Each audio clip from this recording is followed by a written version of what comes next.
पाकिस्तान जिंदाबाद। پروتی د تاریخ پر بې نړۍ د مسلمان وطن خاورا یسر زردا همرا تیر ته تر خپل ځان وطن پاکستان زنده‌باد پاکستان زنده‌باد خلې دې خلې دې خلې پاکستان څنګه چې 14 اگست یعنی د پاکستان ازادۍ ورځ منځلو لپاره د پاکستان په نورو ښارونو کې تیاری روانې دي، همدغه رنګ په دغه ورځو کې د بنو ښار په پاریټي ګیټ کې هم د خلکو رش یو په دوه شي. بنو سره نږدې پرتې سیمو نه خلک د ګران وطن پاکستان ازادۍ ورځ په جوش او جذبه سره منځلو لپاره په ښار کې لګېدلي مختلف سټالونو ته راځي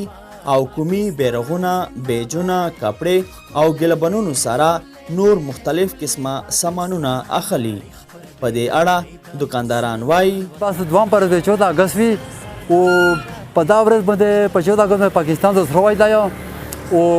ډېر جوش او خروش او ډېر خواند او ډېر مزه دي د مختلف وړ کې او مختلف خلک سي د ډېر لږ نه خلک سي او جوش او خروش سره پاکستان ازادي مناو کوي، جشن ازادي مناو کوي. مینه بجینه او خلی ټپی او خلی جنډه او خلی اکثر جنډه یوته او خلی. په دغه ورځو کې د بنو ښار په هر لوري باندې شنې جنډې په نظر راځي.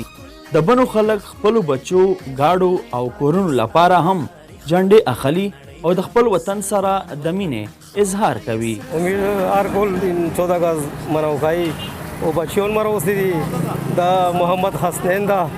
د محمد احمد دا د جیدوړه مروستی دي سبو مل 14 اگست تا وکړ ته ری ماری وتا کوي 14 اگست میر دغه ته پر مناو کوي چې میر پاکستان چې کیم دا آزاد شو دا میر راغلی 14 اگست سمانتا و ان شاء الله 14 اگست درې ورځې پاتې دي هغه نه بعد وجینا مجینا ارته کو خلی پاکستان زنده‌باد. ځکه هو د دغه ورځې په مناسبت سره د بنو سیمې لوړ شاعر سکندر خان وایي کلی ښارونه د جنډو نه ډک شي، په 14 اگست خو سم اختر وي، په کال کې 2 ځله اختر را درومي،